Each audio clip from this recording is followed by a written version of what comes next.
Hello and welcome to my channel and to this blog. This is a new blog that I made for my trip to Mexico City. Actually, it's the first time that I travel to Mexico, and well, every time I go to a new country, I try to include or to travel directly to the capital city because I think it has a little bit of everything. So this was in fact a really nice trip included in my long stay in El Salvador, and I had the fortune to be hosted by one of my friends who not only hosted me and provided her house for me to be there, so that was great, but also gave me a crash course on the do's and don'ts when you're in Mexico City. So it was great. And regarding the traveling season, well, the traveling season was supposed to be very rainy, but in my experience it was fantastic because during the day it was super clear, very sunny, some clouds, but nothing threatening, so it was fantastic. Only during the night it was really rainy in some days, but overall it was super great. Because it's a whole week of traveling in Mexico City, I have decided to split this vlog in two parts. The first part is this, that covers the first part of my trip, basically the first weekend that I was there, and not even in Mexico City. I was just traveling somewhere else, but it was fantastic. That's one of the perks you have when you travel with a local. But I will also include some parts, which is, for example, transportation and also the price of living when you're a tourist in Mexico City. So with that being said, let's go for the first part. Well, this is the beginning of a trip to Mexico from El Salvador. I'm just waiting in the El Salvador airport. I have to wait for a couple more hours, but so far so good. I'm actually in a new area of the airport. There has been an expansion of the airport a few years ago, and it seems everything is finished. Everything feels very new and strangely very organized. Okay, I can be proud of this. Come to El Salvador and visit. We have a nice airport. It's kind of empty here, but the weather is perfect, I think. Not so many people waiting for this flight. So I'm flying with Volaris. I had the experience to fly with them a few years ago when I came back, and I also had the experience to fly with them this time. But the experience was a bit different. I don't think it's the same service, the same feeling of, oh, I'm hacking the system with something cheaper than the usual airlines. But anyway, it's pretty much a seat and waiting on a seat for a few hours. That's all. That's the experience. Unless you buy, of course, the meals and other amenities that you can have on the flight. But other than that, I prepare myself. Of course, I have some snacks and some drinks to keep myself entertained on the trip. But other than that, I'm just very excited to go to Mexico. So yeah, this is the beginning of the trip.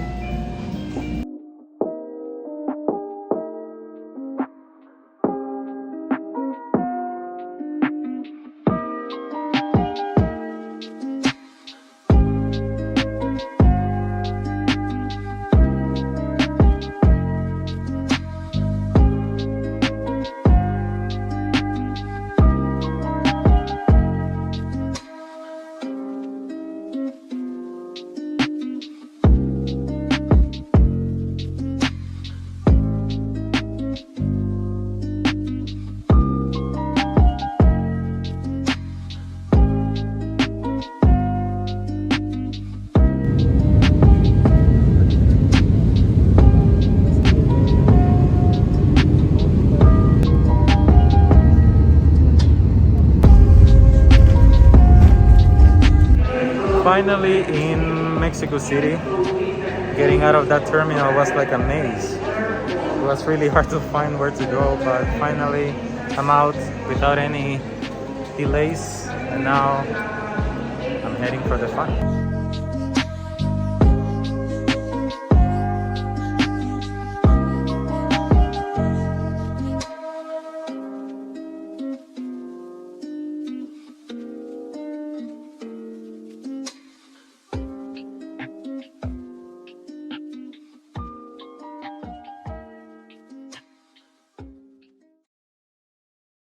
Thus, the first day of my trip was a Saturday, and the first stop was Puebla, a fairly short 2-hour drive from the capital.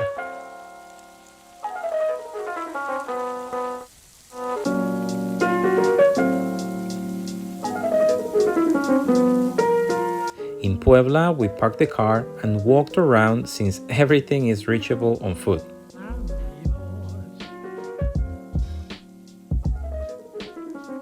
Two or 3 hours are enough to visit the Zocalo, the Cathedral, the Artist Quarter,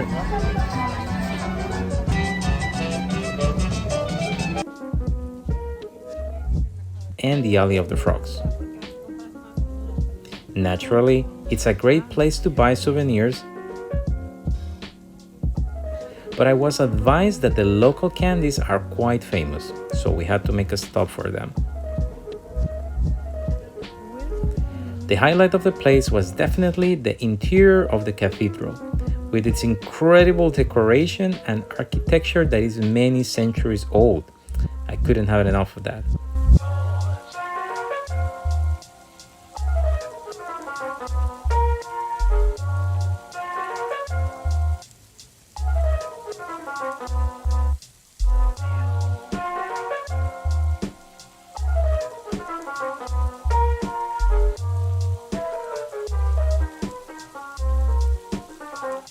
It's quite convenient and worthwhile to visit Cholula when traveling to Puebla.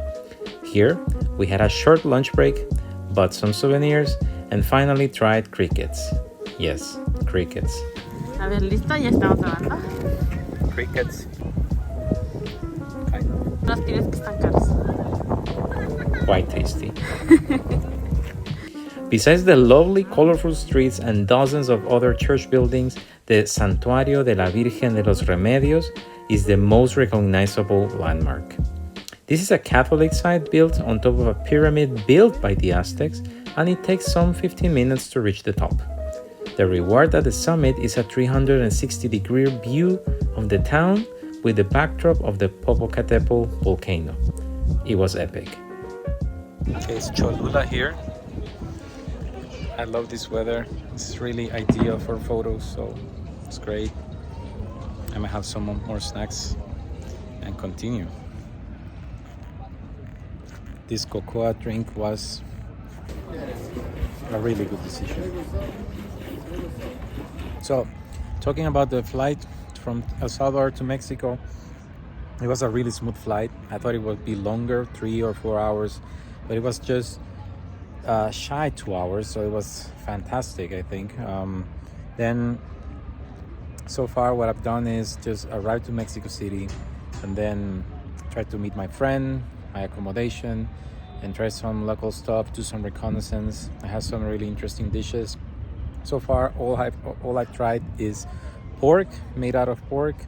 I usually don't eat pork, but man, I need to say it was fantastic. So yeah, that's about it. And right now I am in Cholula. Before that we went to Puebla, which is very close. Maybe, I don't know, you can see from here. Somewhere there, it's Puebla. And I've been in the church, looking around, eating whatever I can, as much as I can.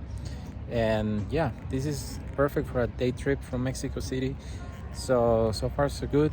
As I said it before, one of the many advantages of traveling with a local is the opportunity to discover places off the beaten path, something you cannot find on Google or on any travel guide or anything. So instead of directly going back to Mexico City after Cholula, we headed to Calpan.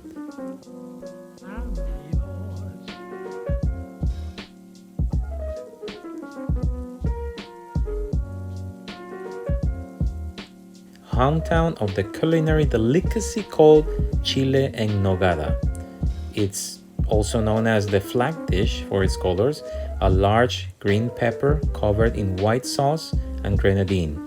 It's filled with pork, apples, and peaches, all locally grown. Needless to say, it's an incredible dish.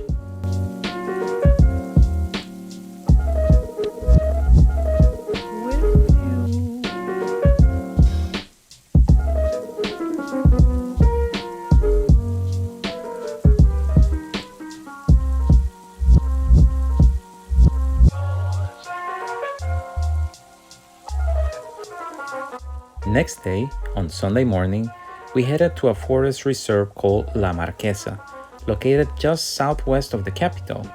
There we had traditional breakfast and enjoyed the rest of the morning until noon of this really cool and nice weather.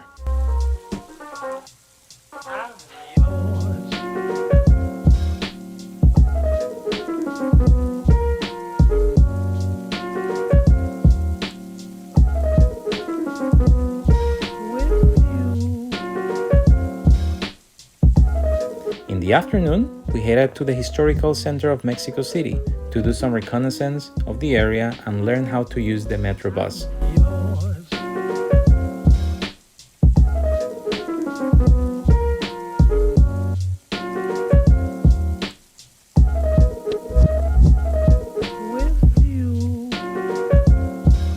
I saw for the first time the Bellas Artes Palace in all its glory on a sunny day.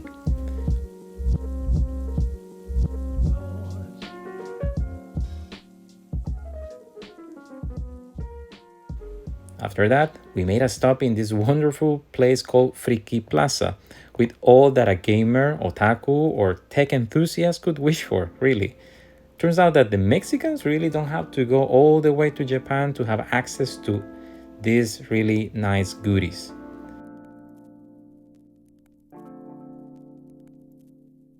After that, we walked through the popular Francisco y Madero Avenue all the way to El Zocalo.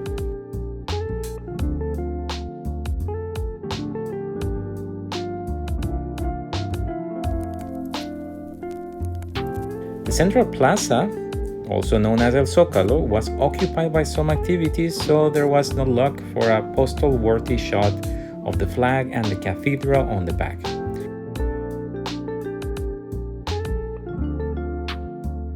Alternatively, I witnessed some traditional dance and limpia ritual on the street. It was really worthwhile.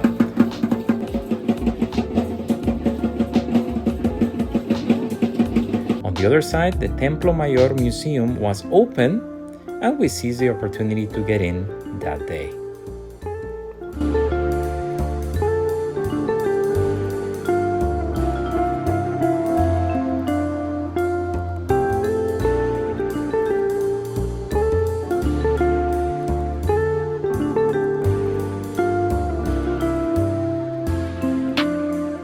First up was the Monumento a la Revolucion.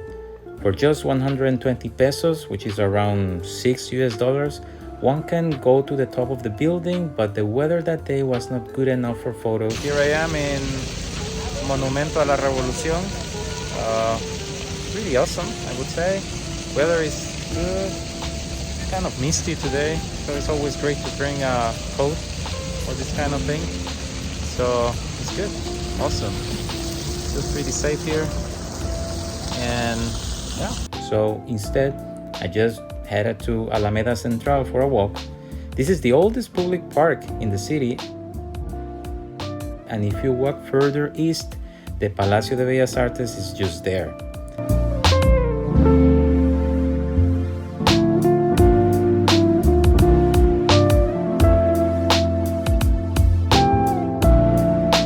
This time, I made it to a coffee shop that is conveniently located right in front of the palace, several floors above it. That's what reconnaissance pays for, I guess. This is the best angle for photos. Further in the afternoon, I explored a few churches from the inside, located in Francisco y Madero Avenue.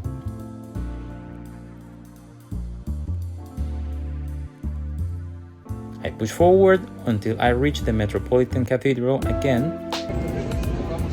Now entering la Cathedral Metropolitana of Mexico. And if there is a place where one can prove that the city of Mexico is sinking, it's just this. The church itself, along with many other constructions, are evidently tilted. That is what happens when you build a city on a lake bed. Plainly as that.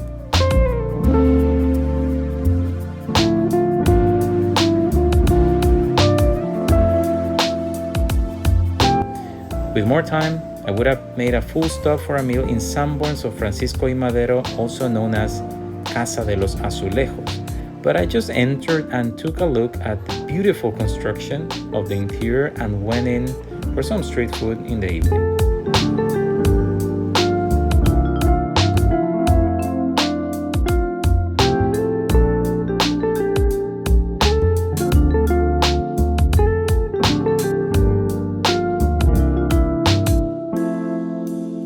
And that is basically the first part of my trip to the city of Mexico. But before closing, as I mentioned at the beginning, I want to address some things about the transportation and about the price of living. So here we go. When it comes to transportation, it took me around 25 to 30 minutes to go from the airport to my place of staying. I took an Uber, and it's fantastic. If you have someone waiting for you, you can just ask them to book the Uber for you so they can just directly come and pick you up. Whenever you're in the city, in my case, I travel with the Metro bus, which is this double-deck bus, and also Uber to go as fast as I could.